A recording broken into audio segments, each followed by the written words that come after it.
Sorry, what? Absolutely. Did that girl in the blue hat remind you of someone? No. Oh, no, of course not. You haven't met her, so it wouldn't. Met who? Well, this girl I'm talking about. No. She was a wonderful girl. How's Angela? Don't talk to me about Angela. Oh, right. So, what do you think the fellow with the gammy leg from the war is going to do in Act 2? Your cousin Angela is an A1 scourge, if you must know. Oh, come, Tuppy. This is my favourite cousin you're talking about. You know she's given me the push. No. She has. Simply because I was man enough to speak out candidly on the subject of a ghastly hat she was chump enough to buy. What do you mean, full? Well, all I said was it made her look like a raccoon peering out from underneath a flower pot. Which it did. Yes, well, they're not awfully keen on fearless honesty, I find. Well, your cousin Angela certainly isn't. Not about hats, anyway. Anyway, I've been down at Bleaching Court for the last week. You know, trying to forget. It's Reginald Dalglish's place. I'm going to be staying there this weekend. Yes, I know. You'll be able to meet, Yes, well, never mind. Meet? Meet who? Cheers.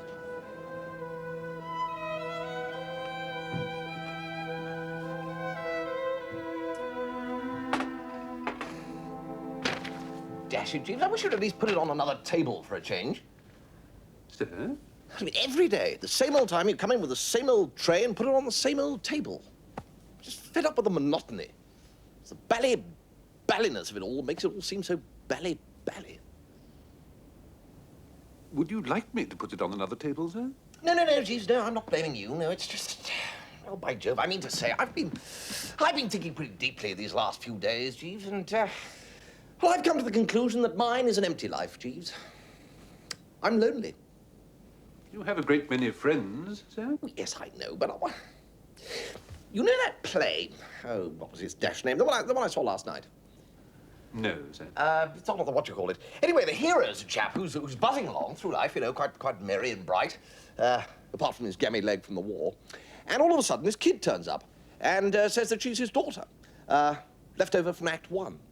It's absolutely the first he's ever heard of it.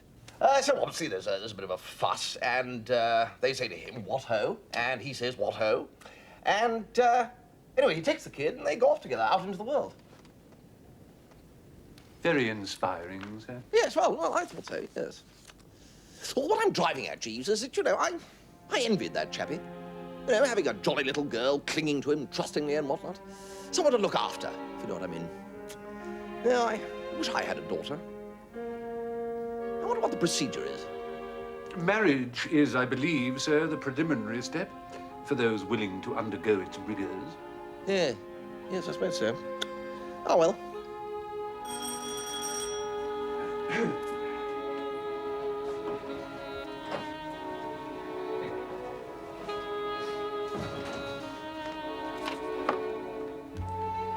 Telegram for you, sir?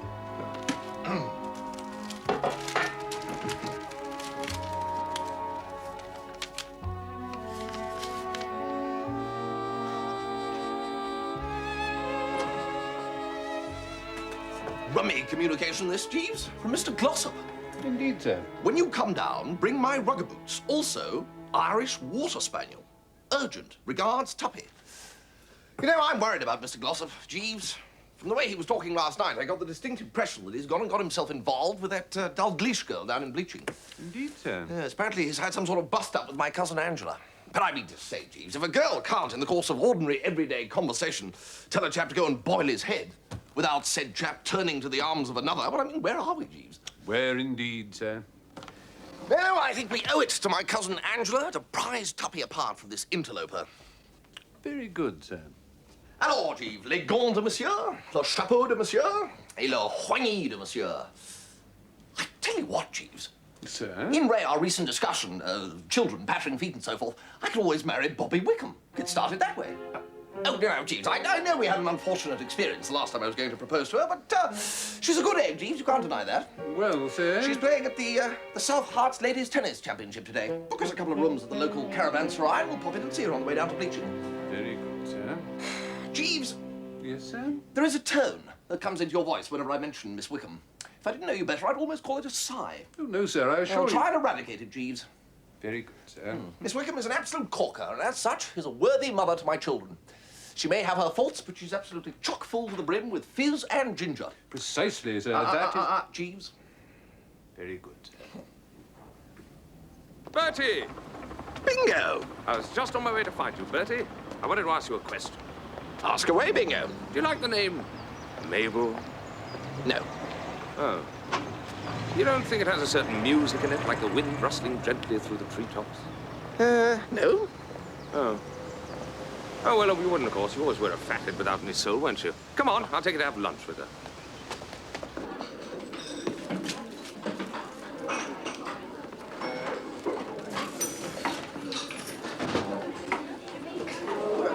Sure this is the right place, Bingo? Sit down, Bertie.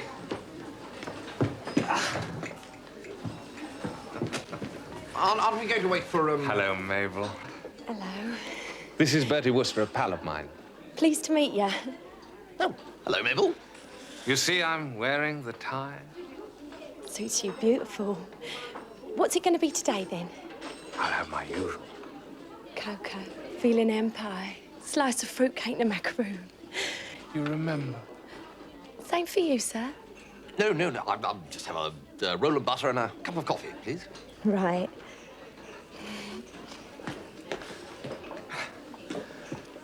Well, Very nice. you don't think she's the most beautiful girl you ever saw? Absolutely. So what I thought was, Bertie, if you don't object, I'd like to put my problem to Jeeves. What problem? My Uncle Mortimer, of course, you poor fish. What do you think he's going to say to my marrying Mabel? Oh, you're going to get married, are you? Of course we're going to get married. Oh, that's a coincidence. Because I've decided I'm going to marry Bobby Wickham. Oh, never mind that. He'll tie himself in knots on the hearthrug. One of these emotional Johnnies, is he? I'm pretty well dependent on the old boy. If he cuts off my allowance, I shall be very much in the soup. Somehow or other, his mind has got to be prepared to receive the news. But how? Well, that's a fat lot of help.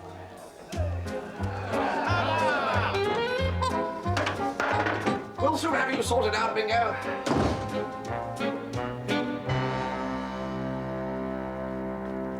Good heavens, Jeeves. Is that an Irish water spaniel? No, sir. No such animal was available at short notice. I thought an Irish wolfhound would make an acceptable approximation. Well, I don't know, Jeeves. Tuppy was pretty specific in his telegram. What about the rugaboos? I collected them from his housekeeper, sir. Good. Well, Bingo's got a bit of a problem, Jeeves. Delicate subject, Jeeves, as a matter of fact. Very good, sir. Jeeves? What on earth's the matter, Jeeves? Jeeves? I apologize, sir. It was unforgivable of me. I shall be better directly. It's just Mr. Little's tie, sir. It has little horseshoes on it. Oh, yes, I noticed that. It's sometimes difficult just to shrug these things off, sir. However, what was it, sir, that Mr. Little needed advice on? It's about his uncle. Would that be Lord Bittlesham, who lives in Pounceby Gardens, sir? How do you know he lives in Pounceby Gardens? I'm on terms of some intimacy with Lord Bittlesham's cook, sir. In fact, there is an understanding. Do you mean you're engaged? It might be said to amount to that, sir, yes. Huh. Well. She is an excellent cook, sir. My Uncle Mortimer is quite likely to cut off my allowance, so you see penury is staring me in the face, Jeeves. One thing does occur, sir. I was speaking to Lord Bittlesham's valet only the other day, and he was telling me that it has become his principal duty to read to Lord Bittlesham in the evenings. If I were you, sir, I would volunteer to take over that particular task. Old man moved by nephew's kindly action, you mean? Partly that, sir. I was relying, however, more on Mr. Little's choice of literature. If you were to read to your uncle day by day a series of narratives in which marriage of young persons of inferior social status is held up to be both admirable and feasible, then I fancy it might prepare Lord Bittlesham's mind for the news that his nephew wishes to marry a waitress in a tea shop. Well, are there any books like that nowadays? Oh, a great many, sir. Have you never encountered The Courtship of Lord Strathmorlick by Rosie M. Banks? Nope. Nor Only a Factory Girl by the same author? Never. My aunt owns almost a complete set of Rosie M. Banks, sir. I could easily borrow as many volumes as you might require. They make light, attractive reading. All right then, Jeeves, you toddle off to your aunt's and grab a couple of the fruitiest. May as well give it a dash, eh? What do you say, Bingo? Oh, anything, Bertie. I'll start straight away.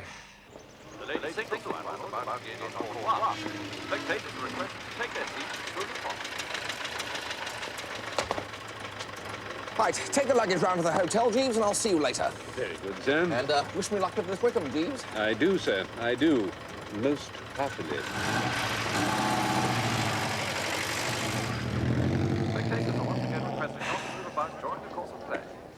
Ah! What ho, Bobby? Where on earth have you been, Bertie? My match starts in 5 minutes. This is my cousin, Clementina. You're to look after her till I've finished. Wish me luck. Well, Clementina. Was that your car that you came in? With the dog? Yes. My father's got a Bentley. Really? Oh, well, I may as well ankle over and watch the match, eh? They've got strawberries in the tea tent. Excuse me. Strawberry.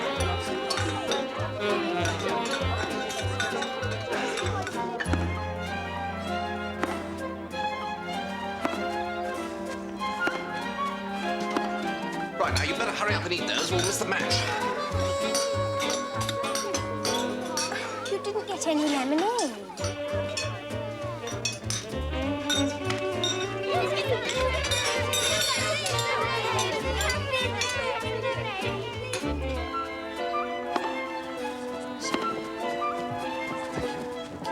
Sorry. Did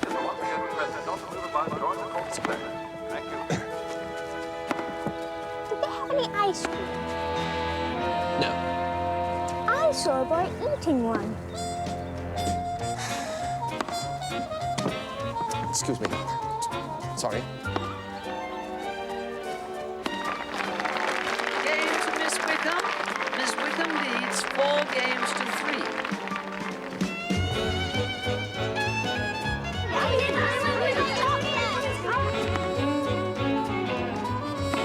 Excuse me. I'm so sorry. Sorry. Here we go.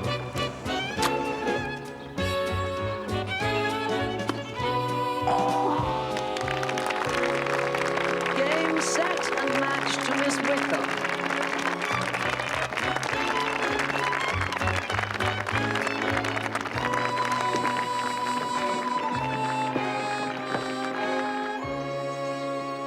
Terrific, wasn't it? You were wonderful. Well, awfully good of you to rally round, Bertie. Well, you're not going.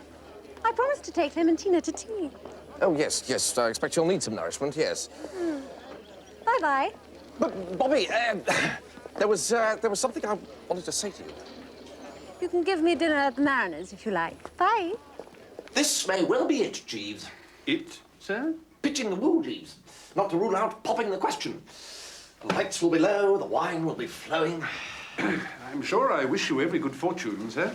I only hope that the dog will not impede your endeavours. Patrick? Patrick will be warmly ensconced in your room, Jeeves. It is, if you recall, sir, my evening off. I had promised myself a quiet evening with an improving book. Can't you spend an evening with an improving dog? He will pine for you, sir. He pined most pathetically this afternoon. He becomes excitable when he pines. Well, come along, Patrick. Come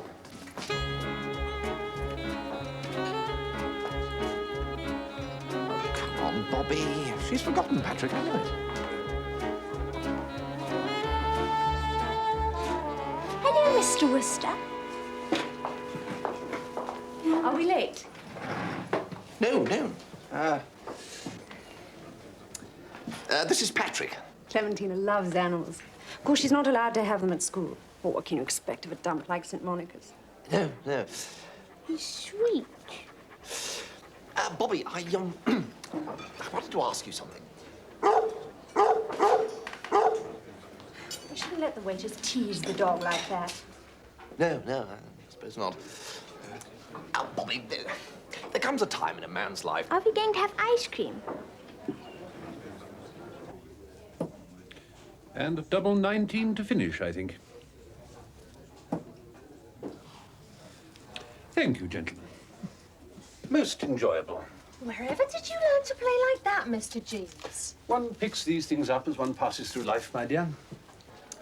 That was lovely, Bertie. Oh, well, I'm glad you enjoyed it, Bobby, because, well, what I mean to say is... Do you think Patrick would be sick if we gave him some ice cream? Yes. Bobby, we've known each other a long time, and... Excuse me, Miss Wickham. Your car is here. Oh, no. Look at the time. Car? I'll just catch the 9:45 if I hurry. I absolutely promised to go to a party tonight in London. Party? But... Oh, Bertie, could you do me a terrific favour? Well, yes, all right. Take Clementina back to school for me, will you? School?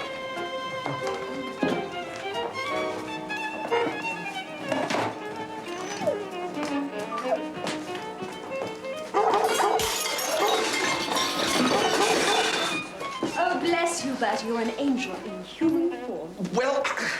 Oh, there is one thing. One thing? Clementina's meant to be in bed. Oh, you didn't come out without leave. Oh, now, look, Bobby. Oh, you must learn not to fuss so, Bertie. Oh, I must I? It's perfectly simple. First, you need a good long piece of string. You know what string is, don't you? Certainly, as in string. Good. You take the string with you, and when you get to the garden, Clem will show you where you find the flower pots. Grab one of those and then go to the conservatory. Beside the conservatory, there's a tree. Climb this tree, and Hold on a minute. I really don't have time for you to keep on interrupting, Bertie. Climb the tree, tie the string onto the flower pot, climb down the tree, holding onto the string, retire to a safe distance, and then let go. The flower pot drops and smashes the glass. While someone comes out to investigate, Clem sneaks in and goes up to bed. All right? Tree, flower pot, conservatory, string. Ah, Jeeves. So, what happened to the quiet evening with an improving book? I felt the need for a change of air, sir. Ah, well, Jeeves, now you'll no doubt be surprised to learn that something in the nature of a hitch has occurred.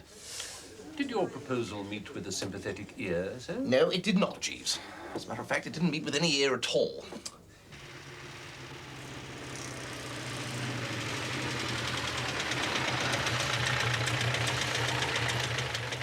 Right, now, as it's your night off, Jeeves, your part in the proceedings is simplicity itself. You just have to sit here and look after Patrick. Very good, sir. A thought has just occurred to me, sir. This is no time for thought, Jeeves. Come along, Clementina.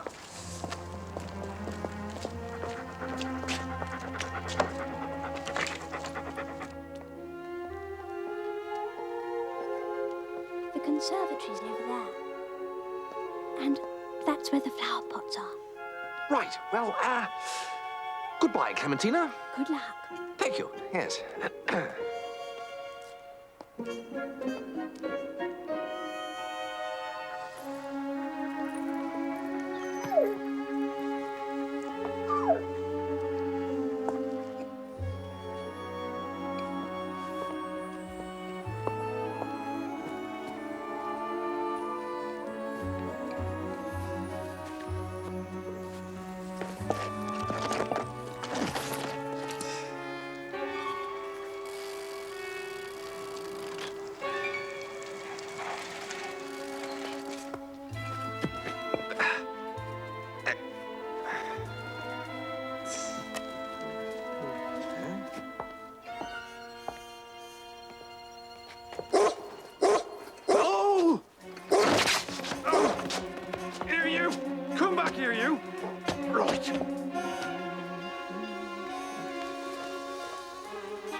All right, come down out of there, you.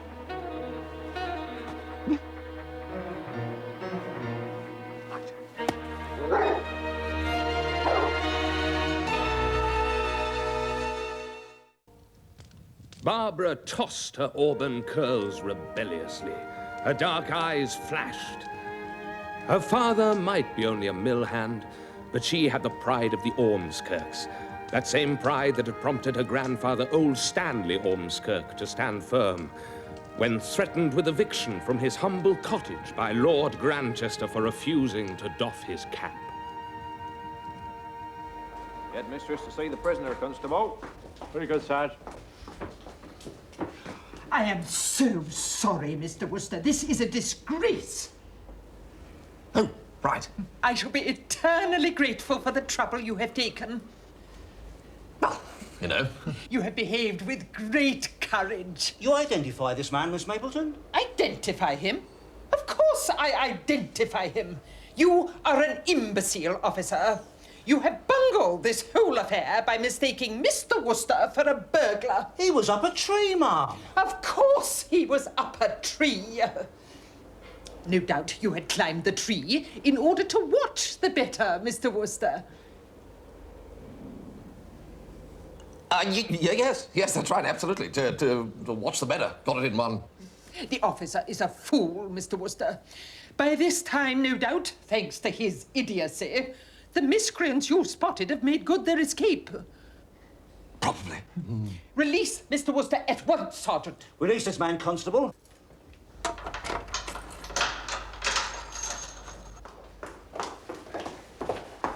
Perhaps I should drive Miss Stapleton to the school, sir. Well, yes, of course. No, I intend to walk. Perhaps I shall catch sight of those desperados as I go. Good night, Mr. Wooster. Good night. Mr. Jeeves, I look forward to seeing you tomorrow. Thank you very much, ma'am. Now, Jeeves, perhaps you'll be good enough to explain to me what on earth has been going on. It occurred to me, sir, that the most judicious course of action was simply for me to ring the doorbell and request an interview with Miss Mapleton, and while the maid had gone to inform her mistress, to introduce Miss Clementina into the house unobserved. And you told the old dragon that I was on my way to call him home, was now out in the garden, chivying burglars with my bare hands. Precisely, sir. Jeeves, I should have been guided by you from the first. It might have spared some temporary unpleasantness, sir. Talking of which, Jeeves, you know, I've been thinking about adoption.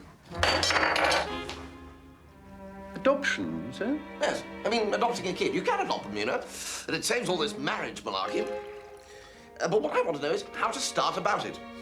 The process, I imagine, is highly complicated and laborious, sir. It would cut into your spare time. It wouldn't cut into it half as much as marrying Miss Wickham. Oh, by the way, Jeeves, what did Miss Mapleton mean about seeing us tomorrow? In order to lend verisimilitude to my story, sir, I informed her that you were a renowned orator, sir, currently on a tour of the home counties. Good Lord, Jeeves. Upon learning this, Miss Mapleton was most anxious for you to address the girls of the school. I didn't like to disappoint her. What? I hope I did the right thing, sir.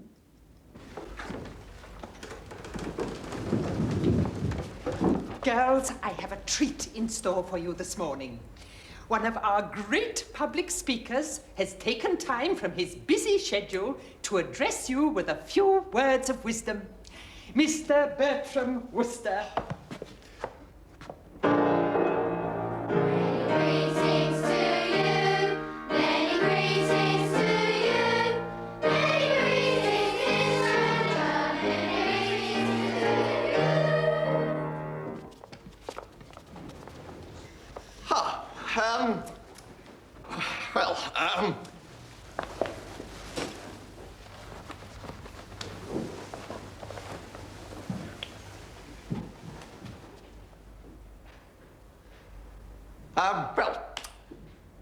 Ladies. Girls? Good morning. That is to say, what-ho. Perhaps Mr. Wooster will give you a few words of advice which may be helpful to you in afterlife. Right, yes.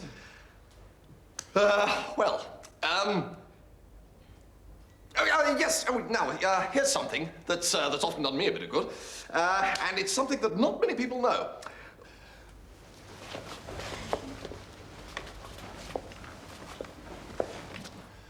Yes, well, anyway, my Uncle Henry gave me the tip when I first came to London.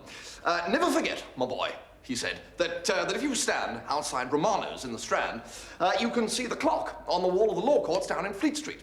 Now, most people who don't know this wouldn't think it was possible, because there are a couple of hefty-looking churches in the middle of the road, and you'd think they'd get in the way, but they don't. You can, and it's worth knowing. You can win a lot of money, he used to say, by betting on it with fellows who haven't found it out. And by Jove, he was absolutely right. It really is a thing to remember. Yes, many's the quid I've won. Perhaps, Mr. Wooster, a little story might be in order. Some anecdote to illustrate the benefits of hard work, study, and healthy living. A story, right.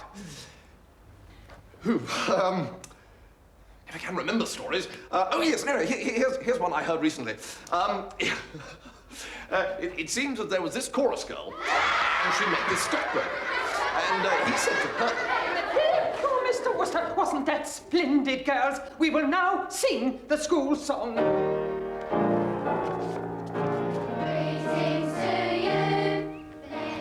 Let's go, Jeeves. Your address was successful, I trust, sir? Oh, yes, went like a breeze. We're going to move on, Jeeves. The tall, young man smiled crookedly, lifting his oil-grimed hands in helpless apology. Myrtle's eyes flashed. She tossed her blonde curls.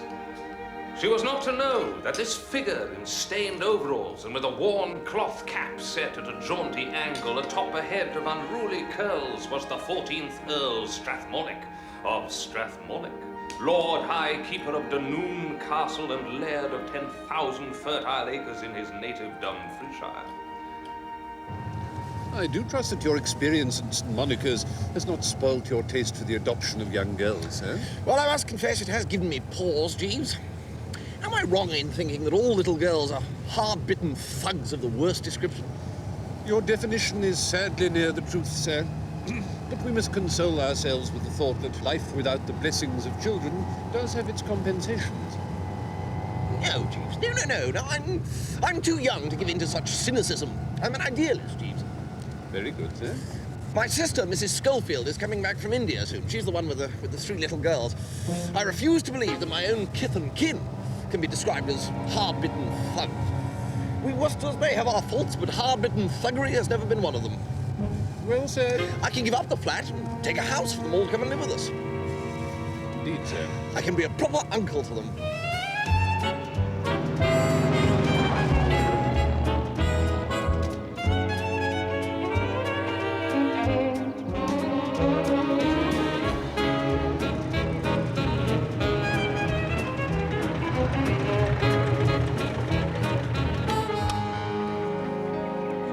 The largish, corn-fed girl, Jeeves? Yes, sir. Typical tuppy fodder. Even at this distance, one can tell that his ears are distinctly pinkish.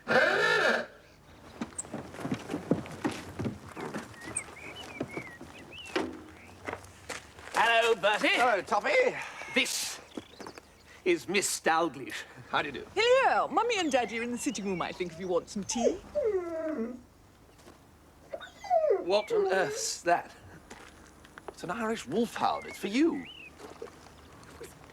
That's no good to me. I asked for an Irish water spaniel.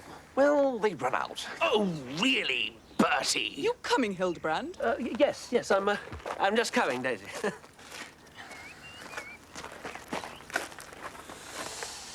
Sinister, Jeeves. You noticed that the subject was looking like a stuffed frog? There is something ranine in Mr. Glossop's aspect, sir, yes. Particularly about the eyes. Precisely, Jeeves. I think our fears are justified. The thing seems serious. Heard from Angela at all, Tuppy? No, I have not. And I have no wish to hear from a little blighter. Yeah. Angela's awfully fond of you, you know. Oh, is she indeed? Well, she's got a dash funny way of showing it. Yes, well, they do have, Tuppy. They're not like us. In passing, old boy, what did you want with a water spaniel? I wanted to give it to Daisy. Look, Bertie, I might as well tell you. I'm in love at last. It's the real thing. Oh, how different she is, Bertie, from those hothouse artificial London girls. I mean, would they stand all afternoon in the mud watching a rugger match? Would they know what to give an Alsatian for fits? I mean, would they tramp 10 miles a day across the fields and come back as fresh as paint? No. Why should they? You wouldn't understand, Bertie. Anyway, she set her heart on an Irish water spaniel. Dash nuisance you couldn't get one. Oh, give her your rugger boots. Oh, by the way, what did you want them for? Look, I happen to be playing in a match tomorrow. Upper Bleaching versus Hockley cum Meston. Well, Daisy was rather keen that I help Upper Bleaching out. Yeah. So you'll be playing for Hockley? Very funny. No, it's not like an ordinary rugger match. In fact, it's not really rugby at all. Apart from anything else, they play in the middle of summer, and the two villages absolutely loathe each other. And the rules are a bit more, well, relaxed. Started long before rugby was invented. First game was played in Henry VIII's time, you know. Lasted from noon till sunset, and 7 players were killed. Killed? And 2 spectators. Oh, but it's not like that anymore, Daddy. It's 3 years since anybody actually died, isn't it? Yes, I know. Still, damn good fun, though. Hildebrand's going to be the hero of the village.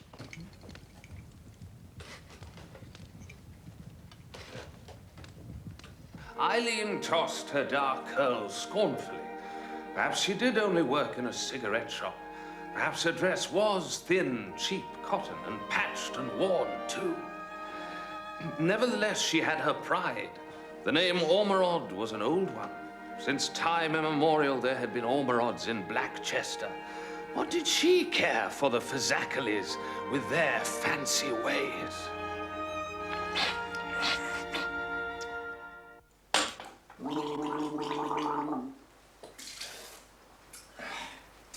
The citizenry of Upper Bleaching seem to look forward to this match each year, Jeeves, as a chance to settle old scores with a neighbouring village. A common enough circumstance in the sporting world, sir? Yes, so we must act swiftly in order to save Tuppy. He refuses to do the sensible thing and slide out, because the girl will be watching the game, and he says it'll make him feel like a knight of old, jousting under the eyes of his lady. It does sound like an acute case, sir. Yes, so we must employ guile. You'll go to London first thing in the morning, Jeeves, and send a telegram, signed Angela, which will read as follows. What would a girl say, Jeeves, who, having had a row with the bird she was engaged to because he said that she looked like a raccoon in her new hat, wanted to extend the olive branch? If I might suggest, sir, I fancy the following, as from Miss Angela's mother, might meet the case. Return immediately, Angela seriously ill and delirious, calling your name piteously and saying something about you being right about the hat. Catch the earliest possible train, Dahlia Travers. Yes, well done, Jeeves, yes. Just one more spot of devilish cunning. Send it off in time for it to arrive at 2:30. By then, Tuppy will have started for the ground. I'll take it down and hand it to him during some lull in the battle. By that time, he'll have discovered what sort of rugger match he's in for.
Got an urgent telegram.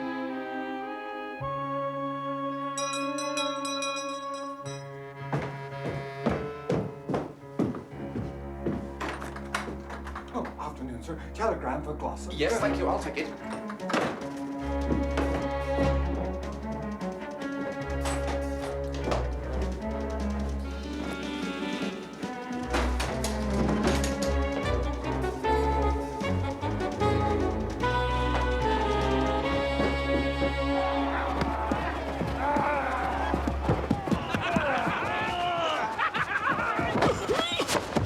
Where do you think you're going, Shorty?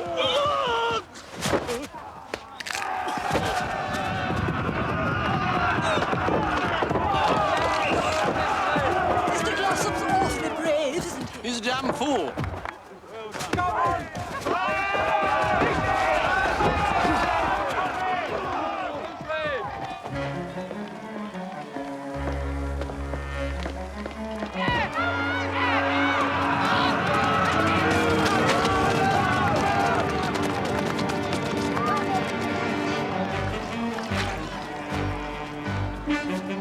How's it going? Quiet match so far.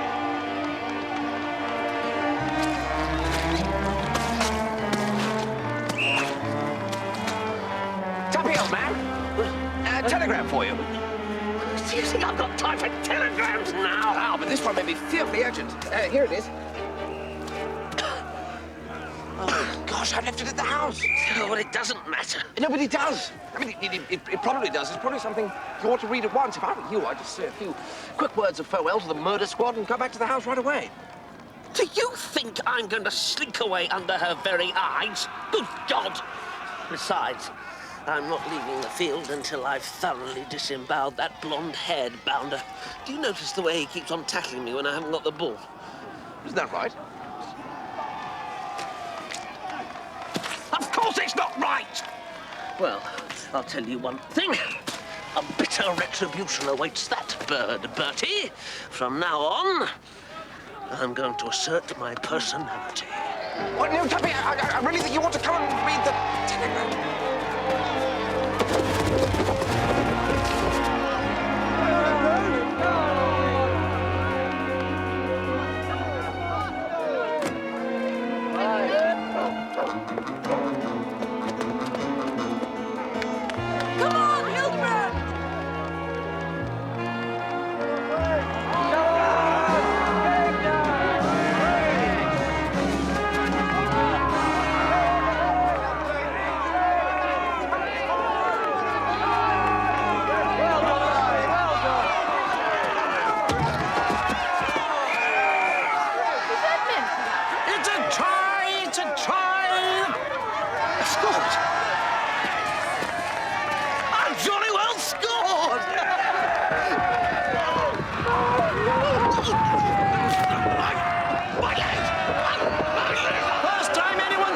Since 1883!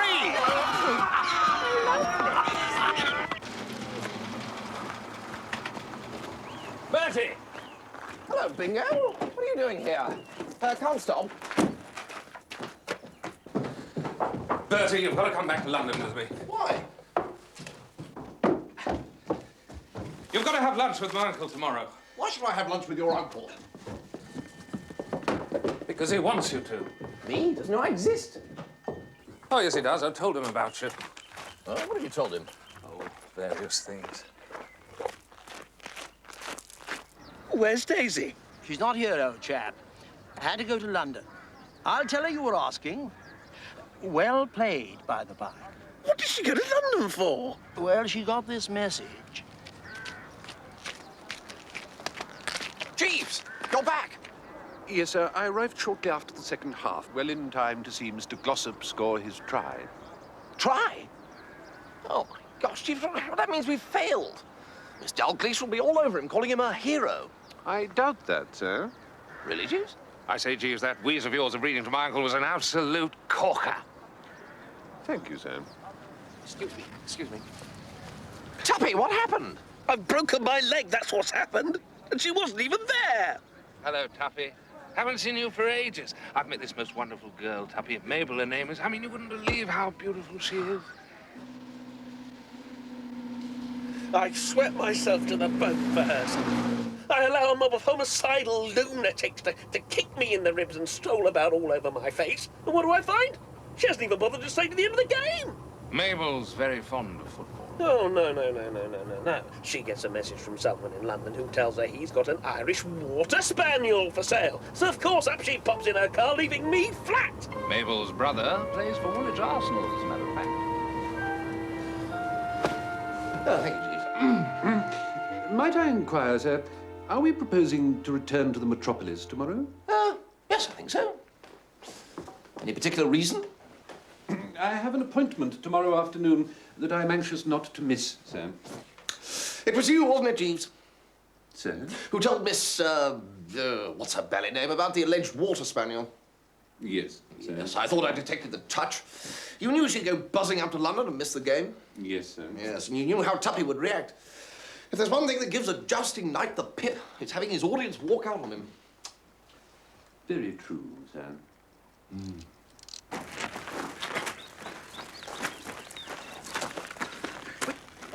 Look! There she is, see? Now she's got her blasted Irish water spaniel. She can't even be bothered to say goodbye to me. Open the door. Oh! Do you know she had the almighty gall to come and visit me in hospital last night? Did I ever tell you about the time Mabel and I went to the races at Sandown? But all she could talk about was that blasted animal. Ugly beast, if you ask my opinion. Mabel would never do that. Mabel and I have a code. And to think I fancied I loved a girl like that. I mean, a perfect life partner she'd make, I don't think. I mean, if you married a girl like that, she'd be bringing home Siberian eelhounds before you knew it. Oh, Tuppy, I forgot to give you your telegram.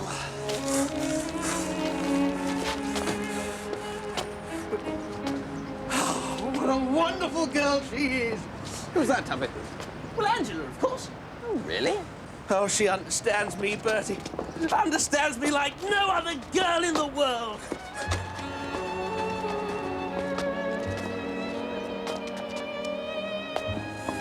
What I can't understand, Bingo, is why your uncle should ask a fellow to lunch whom he's never seen. Well, to tell you the truth, Bertie, I want you to spring the news on him about my marrying Mabel. Haven't the nerve myself. What? Hanged if I do. Good morning, Mr. Little. His Lordship is expecting you. No, now, if you think that... Mr. Wooster, I am proud, I am gratified, I am honored. Oh, So young to have accomplished so much. Well, you know. Yes, well, we can talk properly over luncheon. Miss Watson has prepared a very special repast. Oh, Richard, little Margaret will be having lunch with us. I hope you don't mind. I'll just go and fetch her. What's he talking about? Oh, Margaret's my little cousin. She's all right. No, I mean about me having accomplished something or other. I haven't accomplished anything. Have I? The fact is, Bertie, I know you won't mind. I told him you were the author of those books I've been reading to him.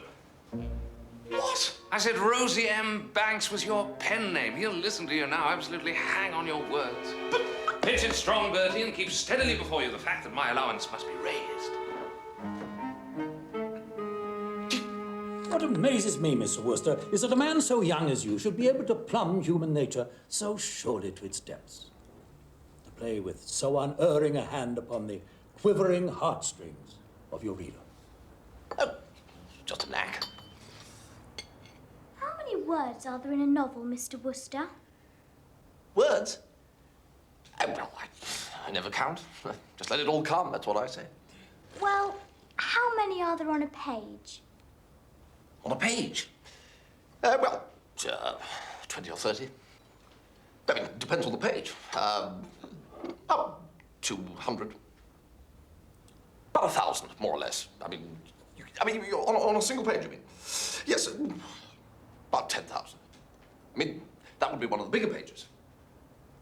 You got a book handy? It's not important, Mr. Wooster.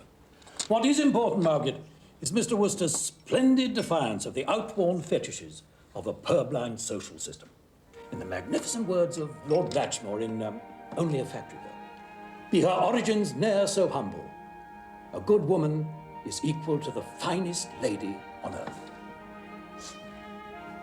Ah, so you think it's all right for a chap in what you might call a certain social position to marry a girl of what you might call the lower classes? Oh, assuredly, Mr. Wooster. Bingo wants to marry a waitress. Richard,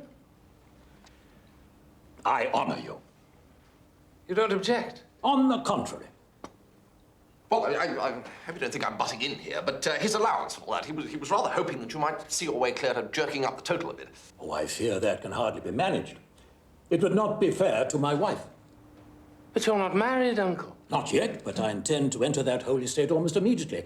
Under the influence of Mr. Wooster's splendid books, I have persuaded Miss Watson, the lady who for so many years has cooked so wonderfully for me, to accept my hand in marriage.